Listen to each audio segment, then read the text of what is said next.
आज के हमारे सबक का उन्वान है ईद की चूड़ियां। अगर 3 दिन से ज्यादा पहने तो क्या होता है? 3 दिन से ज्यादा पहनी गई चूड़ियां 3 अजाब लाती हैं।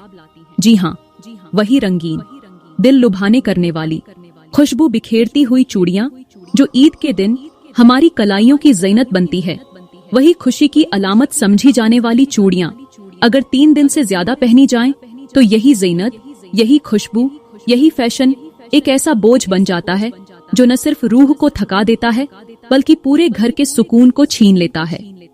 प्यारी बहनों, जो लड़कियां ईद की चूड़ियां 3 दिन से ज्यादा पहने रखती हैं, उनकी जिंदगी में कुछ ऐसा छुपकर दाखिल होता है जो न दिखाई देता है न महसूस होता है, लेकिन आहिस्ता आहिस्ता इनके नसीब को खा जाता है, इनके घर की फिजा को बोझल कर देता है, इनकी मुस्कुराहट को उदासी में बदल देता है और इनके रिज़्क़ को ऐसे मिटा देता है जैसे हवा में लिखी तहरीर। घर में बेबरकती आती है, छोटी छोटी बातों पर झगड़े होने लगते हैं, दिलों में उलझने पैदा होती हैं और सुकून की जगह एक अनजाना खौफ जगह ले लेता है। आप हैरान रह जाएंगी जब ये सच सुनेंगी। आप सोच भी नहीं सकती कि एक मामूली सी आदत कैसे जिंदगी भर की मुसीबत बन सकती है। वो लड़कियां जो इन चूड़ियों को 3 दिन से ज्यादा पहने रखती हैं, उन पर 3 ऐसे दर्दनाक अंजाम नाजिल होते हैं जिन्हें सुनकर दिल दहल जाता है, दिल चीख उठता है और इंसान अपनी ही लाइल्मी पर शर्मिंदा हो जाता है। प्यारी बहनों, आज की वीडियो में मैं आपको वो 3 अजाब सुनाने वाली हूँ जिन्हें जानने के बाद आप कभी भी ईद की चूड़ियां 3 दिन से ज्यादा पहनने का सोच भी नहीं पाएंगी। तो आखिर वो कौन से 3 डरा देने वाले नतीजे हैं? वो कौन सा नुकसान है जो हमारी आंखों से छुपा होता है लेकिन हमारे नसीब को बदल रहा होता है? ये सब जानने के लिए आपको ये वीडियो आखिर तक देखनी होगी, क्योंकि आज जो राज आप पर खुलने वाला है वो शायद आपकी जिंदगी बचा ले। प्यारी बहनों, वो 3 हलाकतें बताने से पहले मैं आपको ईद के उस पहलू के बारे में कुछ बताना चाहती हूँ जिसे सुनकर शायद आपकी आंखें भर आएं, दिल कांप जाए और रूह झंझोड़कर सोचने पर मजबूर हो जाए।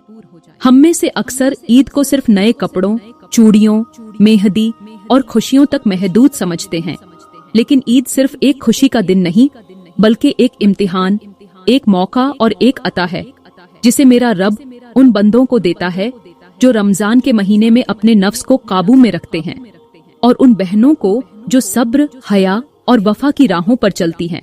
ईद का दिन वो लम्हा है जब आसमानों पर फरिश्ते एक दूसरे से कहते हैं कि आज रब ने अपने बंदों को माफ कर दिया और अब ये जश्न रब की तरफ से है।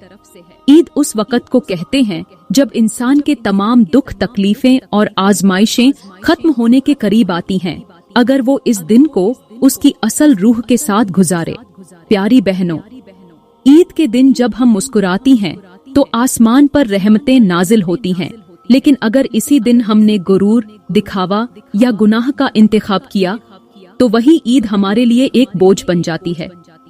ईद की असल हकीकत ये है कि ये सिर्फ दुनियावी खुशी का दिन नहीं बल्कि बंदे के लिए एक नई शुरुआत का मौका है। एक ऐसा दिन जिस दिन अगर इंसान सच्ची तौबा कर ले तो सारा पिछला हिसाब खत्म कर दिया जाता है। ये दिन हमें सिर्फ दूसरों को मुबारकबाद देने के लिए नहीं मिला, बल्कि ये दिन हमें याद दिलाता है कि एक दिन वो भी आएगा जब सब खुशियां खत्म हो जाएंगी और सिर्फ वही खुशी बाकी रहेगी जो रब को राजी करने में थी। अगर ईद के दिन हमने रब को भुला दिया तो हमने इस दिन का हक अदा नहीं किया। यही वो नुक्ता है जो हम सबको समझना होगा, वरना ईद का दिन हमारे लिए सिर्फ एक खोखला त्योहार रह जाएगा जिसमें हंसी तो होगी मगर सुकून नहीं। प्यारी बहनों, अब मैं आप लोगों को ईद के दिन से जुड़ी एक ऐसी हिकायत सुनाने वाली हूँ जो सिर्फ एक माँ और बेटे की कहानी नहीं बल्कि हर उस दिल की पुकार है जो खुशियों की चमक में अपने दुख छुपा लेता है। ये हिकायत सिर्फ एक दिन की नहीं बल्कि उन हजारों माँओं के ख्वाबों, कुर्बानियों और खामोश दुआओं का अक्स है जिन्हें हम कभी महसूस ही नहीं करते। एक गरीब माँ थी, सादा लिबास, झुर्रियों से भरा चेहरा, हाथों में मेहनत के दाग और आंखों में सिर्फ एक ख्वाब, अपने बेटे की खुशी, इस माँ का शौहर कई बरस पहले इस दुनिया से जा चुका था और उसकी पूरी दुनिया उसका बेटा ही था। वही बेटा जिसके लिए वो दिन रात मेहनत करती, रोजे रखकर भी सिलाई करती, घरों में सफाइयां करती और शाम को सूखे होठों के साथ रब के सामने हाथ फैलाकर कहती, ऐ मेरे रब, मेरे बेटे के चेहरे पर ईद के दिन मुस्कुराहट जरूर हो। जैसे जैसे ईद का दिन करीब आ रहा था, उस माँ का दिल तड़पने लगा। उसने अपनी हड्डियों का रिज्क बनाकर कुछ पैसे जोड़े, फाकों से गुजारा किया और आखिरकार ईद से एक दिन पहले अपने बेटे के लिए नए कपड़े, चमकते जूते और मीठी ईदी का बंदोबस्त कर लिया। उसकी आंखों में चमक थी और दिल में सुकून। लेकिन जब ईद की सुबह आई, उसका बेटा अभी सो रहा था। माँ ने बड़ी मोहब्बत से उसे जगाया, खुशी से कपड़े निकाले, मगर जैसे ही बेटे की आंख खुली, उसने गुस्से से कहा, अम्मी, ये फैशन नहीं है, मैं ये नहीं पहनूंगा। सब दोस्त महंगे ब्रांड पहनते हैं, आपने तो मेरी ईद बर्बाद कर दी। माँ का हाथ वहीं रुक गया, आंखों की चमक बुझ गई, दिल की धड़कन जैसे थम सी गई। उसने चुपचाप कपड़े वापस रख दिए, चेहरे पर मुस्कुराहट रखने की कोशिश की, मगर उसकी रूह रो चुकी थी और वो चुपके से कमरे के अंधेरे में जाकर सजदे में गिर गई। ऐ मेरे रब, मैं तो सिर्फ खुशी देना चाहती थी, लेकिन शायद मेरी चाहत काफी नहीं थी। प्यारी बहनों, ये वो ईद थी जिसमें सब हंस रहे थे, लेकिन एक माँ के आंसू किसी को दिखाई नहीं दिए। ये वो दिन था जिसमें नए लिबास थे, मगर एक दिल का लिबास छिन चुका था। ये हिकायत हमें सिखाती है कि ईद सिर्फ जाहिरी खुशी का नाम नहीं, बल्कि किसी के दिल को खुश करने का नाम है। और अगर किसी माँ की दुआ दुख में बदल जाए, तो फिर वो दिन खुशी का नहीं रहता। प्यार कहानी ने हमें ये सिखाया कि कभी कभी हमारी छोटी सी बात, हमारा अंदाज़े गुफ्तगू, हमारी बेसब्री किसी ऐसे दिल को तोड़ देती है जो हमारे लिए अपनी सांसें भी कुर्बान कर सकता है। वो माँ जिसकी हर दुआ हमारे हक में उठती है, अगर हम उसे दुख दे दें तो हम खुशी कैसी मना रहे होते हैं। हमें ये याद रखना चाहिए कि खुशी सिर्फ अपने लिए नहीं, किसी के दिल को खुश करने से मिलती है।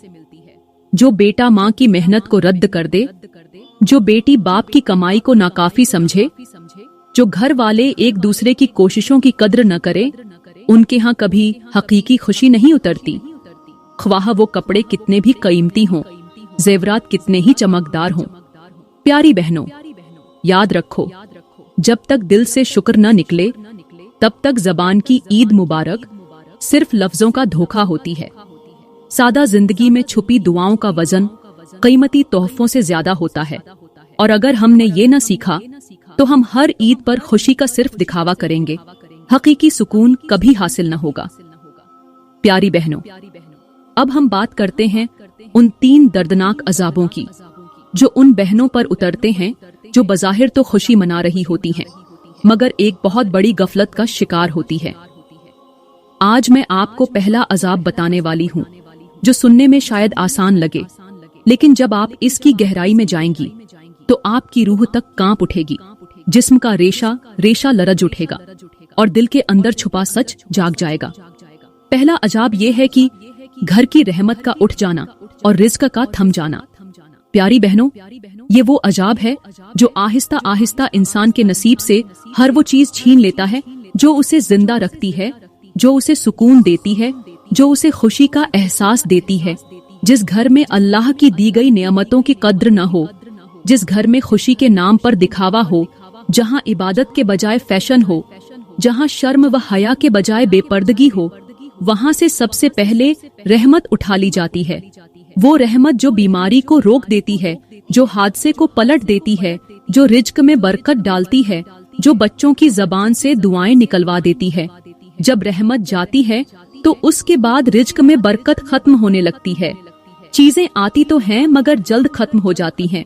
बीमारियों का तांता बंध जाता है, घर में अचानक खर्चे बढ़ जाते हैं, एक दूसरे की बातें काटने लगते हैं और वो घर जहाँ कभी हंसी गूंजती थी, वहाँ खामोशी, बेचैनी और बदगुमानी छा जाती है। प्यारी बहनों, मेरे करीम नबी ने फरमाया, जब तुम में से किसी को रिज्क कम लगने लगे तो वो अपनी नमाजों और हया का जायजा ले। क्योंकि रिज्क, हया और रहमत एक ही रस्सी के 3 सिरे हैं। अगर एक टूट जाए तो बाकी भी खिसकने लगते हैं। और कुरान ए पाक में अल्लाह फरमाता है, अगर लोग शुक्रगुजार बन जाएं और तकवा इख्तियार करें तो हम आसमान व जमीन से उन पर बरकतों के दरवाजे खोल देंगे। ये फरमान सिर्फ अल्फाज नहीं, ये जिंदगी की वो कुंजी है जो अगर खो जाए तो दुनिया की हर दौलत बेकार हो जाती है। और ये अजाब हर उस बहन पर उतरता है जो अपनी खुशियों में अल्लाह को भुला बैठती है, जो सुन्नतों को छोड़कर रस्मों की पैरवी करती है, जो लिबास को फैशन का नाम देकर हया का पर्दा चाक कर देती है। जब ऐसी गफलत बढ़ती है तो रहमत उठ जाती है, दुआएं असर खो देती हैं और इंसान लाख कोशिशों के बावजूद भी सुकून नहीं पाता। अब सवाल ये है कि इस अजाब से बचा कैसे जाए?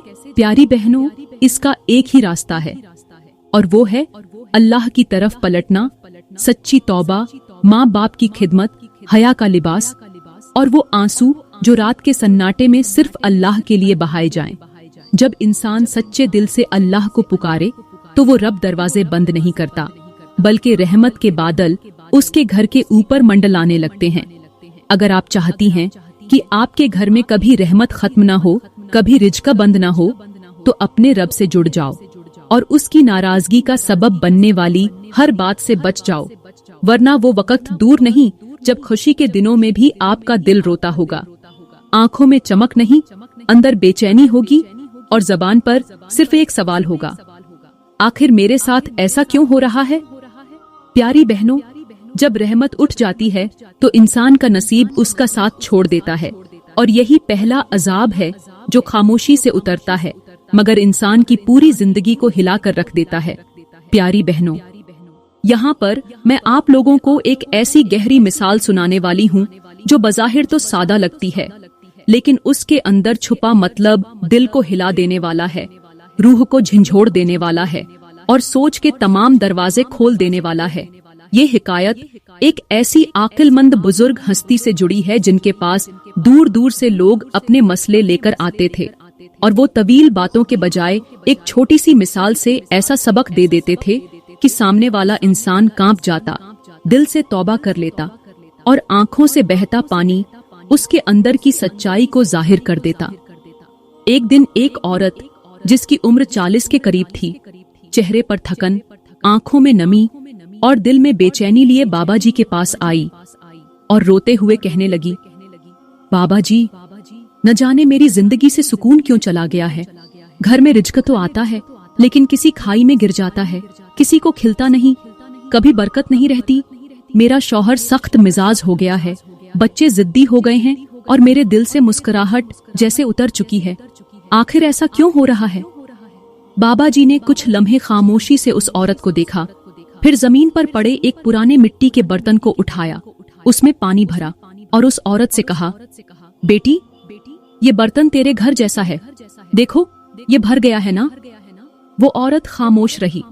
बाबा जी ने बर्तन को आहिस्ता आहिस्ता घुमाना शुरू किया और फिर उसे नीचे से हल्का सा झटका दिया तो उसके नीचे से पानी रिसने लगा। वो बोले, अब देखो पानी जा रहा है लेकिन जाहिर में ये भरपूर लगता है। यही तुम्हारी जिंदगी है, तुम्हारा घर है, तुम्हारी हालत है। वो औरत हैरान होकर बोली, बाबा जी, इसका मतलब? बाबा जी ने आसमान की तरफ देखा और बोले, जब घर में रब की दी हुई नेमत की कद्र नहीं होती, जब दिल में शुक्र का चिराग नहीं जलता, जब जबान पर नरमी की जगह सख्ती आ जाती है, जब दिखावे की रोशनी अंदर की तारीकी को छुपा देती है, तो फिर रिज्क आता तो है लेकिन बर्तन के सुराख की तरह खामोशी से सब कुछ बह जाता है। न तुम्हें खबर होती है, न तुम्हारे घर वालों को सुकून मिलता है। बाबा जी ने मजीद कहा, बेटी, तक इस बर्तन का सुराख बंद नहीं करोगी, चाहे कितना भी पानी भरो, कभी प्यास नहीं बुझेगी। और ये सुराख सिर्फ तुम्हारी तौबा, तुम्हारा हया, तुम्हारी नमाज और तुम्हारे रब से जुड़ने से बंद होगा। तुमने अगर वाकई सुकून चाहा है तो अपनी खुशियों में अपने रब को शामिल करो, उसके अहकाम को अपनाओ और अपनी जिंदगी को संवारने से पहले अपने अंदर की नीयत को साफ करो, क्योंकि बर्तन अगर बाहर से साफ हो मगर अंदर से जहरीला हो तो उसका पानी पीने वाले सब बीमार हो जाते हैं। वो औरत वहीं सजदे में गिर गई। आंखों से आंसू बहने लगे और जबान पर बस एक ही बात थी, ऐ मेरे रब, मैं अब समझ गई हूँ, मेरी जिंदगी का सबसे बड़ा नुकसान तेरा मुंह से नाराज होना था। प्यारी बहनों, ये हिकायत हमें बताती है कि अगर हमने अपनी जिंदगी के बर्तन को अंदर से साफ न किया, अगर हमने अपने दिल की नीयत, अपने अमल और अपने रवैये में सच्चाई न पैदा की, तो हम दुनिया की हर चीज हासिल करके भी खाली ही रहेंगे। दूसरा अजाब ये है कि दिल का अंधेरा और जिंदगी से खुशी का खत्म हो जाना। प्यारी बहनों, ये वो अजाब है जो बाहर से दिखाई नहीं देता, न कोई इसकी आवाज सुनता है, न ही कोई इसके असरात को फौरी महसूस करता है, लेकिन ये अंदर ही अंदर इंसान को खोखला कर देता है। ये वो अजाब है जो आहिस्ता आहिस्ता दिल की रोशनी को निगल लेता है, चेहरे की मुस्कुराहट को मात कर देता है और जिंदगी की हर खुशी को बेरंग कर देता है। इंसान हंसता तो है मगर दिल से नहीं, वो बोलता तो है मगर दिल खाली होता है, वो लोगों के बीच होता है मगर अंदर तन्हाई की चीखें गूंजती हैं। दिल की ये अंधेरी हालत उस वक्त जन्म लेती है जब इंसान बार बार अपनी फितरत के खिलाफ जाता है, जब वो गुनाह को आदत बना लेता है, जब वो खुशियों के नाम पर नाफरमानी को इख्तियार करता है और जब दिल में मौजूद नरमी खत्म हो जाती है, जब दिल सच्चाई, हया और परहेजगारी को छोड़कर दिखावे, झूठ और नाफरमानी से भर जाता है, तो फिर वो रोशनी जो अल्लाह ने हर दिल में रखी होती है वो मध्यम होने लगती है और एक दिन मुकम्मल अंधेरा छा जाता है। ऐसे दिल को न नमाज सुकून देती है, न जिक्र, न नसीहत, न किसी की बात, क्योंकि वो दिल जिंदा नहीं रहता, वो सिर्फ एक धड़कता हुआ गोश्त का टुकड़ा बन जाता है जिसमें रूह बाकी नहीं रहती। ये वो अजाब है जिसमें इंसान खुद भी नहीं जानता कि वो किस तकलीफ में मुब्तला है। उसे सब कुछ बेकार लगता है, दिल किसी चीज में नहीं लगता, नेमतें होते हुए भी एहसास ए नेमत नहीं होता और यूं लगता है जैसे सब कुछ पाकर भी कुछ नहीं मिला। उसकी रातें बेचैन, दिन बेरंग और हर बात बेवजन हो जाती है। ये हालत ऐसी है जैसे एक चिराग हो जिसमें तेल तो हो लेकिन बत्ती गीली हो, वो कभी मुकम्मल जलता नहीं, सिर्फ धुआं देता है। इंसान जब दुनिया की ख्वाहिशात में रब की रजा को भूल जाता है तो यही धुआं उसकी पूरी जिंदगी पर छा जाता है। इस अजाब से बचने का वाहिद रास्ता ये है कि इंसान अपनी अंदरूनी दुनिया को संवारे, दिल की मिट्टी को दोबारा पाक करे, तौबा की बारिश से उस पर लगी मैल को धोए और अल्लाह के सामने झुककर अपनी पुरानी रविश को छोड़ दे। जो दिल अल्लाह के खौफ से कांपे उसमें रोशनी पलट आती है, जो आंख उसकी मोहब्बत में भीगे उसकी जिंदगी में सुकून लौट आता है। दिल को जिंदा करने के लिए जरूरी है कि हम उस रास्ते पर वापस चलें जो हमें रोशनी की तरफ ले जाए, क्योंकि अगर दिल अंधेरे में डूबा रहा तो बाकी सारी जिंदगी सिर्फ साया ही साया रहेगा। प्यारी बहनों, यहाँ पर मैं आप लोगों को एक ऐसी कहानी सुनाती हूँ जो न सिर्फ दिल दहला देने वाली है बल्कि आंखों को भी नम कर देने वाली है। ये कहानी एक ऐसी लड़की की है जिसके पास सब कुछ था मगर फिर भी वो अंदर से बिल्कुल खाली थी। उसके पास खूबसूरती थी, महंगे कपड़े, चमकते जेवर, सजी हुई महफिलें, मुस्कुराते चेहरे, दोस्तों की भीड़, मगर एक दिन ऐसा आया जब उसकी ये मसनूई दुनिया बिखरने लगी। वो हर महफिल में हंसती, हर तस्वीर में चमकती, मगर जब रात को तन्हा कमरे में होती तो दिल के अंदर एक खामोशी चीख बनकर गूंजती। उसके अंदर जैसे कुछ टूट चुका था, दिल जैसे धड़क तो रहा था मगर जिंदा न था। उसने सब कुछ आजमाया, सैर व तफरीह, नए कपड़े, महंगा मेकअप, लेकिन कुछ भी उस खला को पुर न कर सका जो उसके दिल में छा चुका था। एक दिन जब सब सो रहे थे, वो आईने के सामने बैठकर खुद से पूछने लगी, आखिर मेरे साथ क्या हो रहा है? और फिर अचानक उसकी आंखों से आंसू बहने लगे। उसे अपना माजी याद आने लगा, जब वो एक सादा सी, हयादार, इबादत गुजार लड़की थी, जब उसकी सुबह कुरान से होती थी और रातें दुआओं से, जब दिल में खौफे खुदा होता था और आंखों में शर्म, जब वो कम लिबास नहीं बल्कि दिल का लिबास पहनती थी। वो तड़प उठी, उसकी चीख दिल से निकली और वो सजदे में गिर गई। उसके आंसू सजदे की जमीन पर गिरते जा रहे थे और जबान से सिर्फ एक ही फरियाद निकल रही थी, ऐ मेरे रब, मुझे लौटा दे उस वक़्त में जब मेरा दिल जिंदा था, जब तू मेरे करीब था, जब मैं गुनाहों से नहीं दुआओं से पहचानी जाती थी। प्यारी बहनों, उस रात उसका जिस्म कांप रहा था, लेकिन दिल पहली बार जाग रहा था। आंखों में आंसू थे मगर रूह में रोशनी थी, क्योंकि वो अंधेरा जो सालों से उसकी जिंदगी पर छाया हुआ था, उसकी पहली सच्ची तौबा के साथ हटने लगा। और यही है वो सच कि जब दिल रोशनी छोड़ दे तो सब कुछ होते हुए भी इंसान तन्हा रह जाता है, और जब रब की तरफ झुक जाए तो सारी दुनिया अंधेरे में हो तब भी दिल जगमगा उठता है। प्यारी बहनों, इस कहानी से हमें जो सबक मिलता है वो ये है कि इंसान चाहे जाहिरी तौर पर कितना ही कामयाब, हसीन और खुश नजर आए, अगर उसके दिल में रब की याद न हो तो वो सब कुछ खो चुका होता है। सुकून कोई बाजार में बिकने वाली चीज नहीं, और न ही ये किसी मेकअप की तह से हासिल होता है। सुकून सिर्फ उसी दिल को मिलता है जो अपने पैदा करने वाले को याद रखे, जो उसकी मोहब्बत में रोता हो, जिसमें आजिजी हो, हया हो और सच्चाई हो। अगर कोई शख्स अपनी रूह को नजरअंदाज करे, सिर्फ जिस्म की जीनत पर तवज्जो दे, तो वो गोया एक ऐसा महल बनाता है जिसकी बुनियाद रेत पर हो। चमक तो होती है मगर थोड़ी सी हवा से बिखर जाता है। रब से दूरी का सबसे पहला असर इंसान के अंदर महसूस होता है जब दिल टूटा हुआ हो और इंसान को समझ ही न आए कि आखिर किस चीज की कमी है। असल कमी वही होती है, रब की याद, रब का नूर, रब की रजा। प्यारी बहनों, बात करते हैं तीसरे अजाब की। वो तीसरा अजाब ये है कि नसीबतों का लग जाना और बेहयाई के दरवाजे खुल जाना। प्यारी बहनों, अजाब उन बहनों के लिए है जो ईद के 3 दिन गुजर जाने के बाद भी ईद की चूड़ियां पहने रखती हैं और फिर उन्हें गैर महरम मर्दों को दिखाती हैं, चाहे जानबूझकर दिखाएं या बेधियानी में।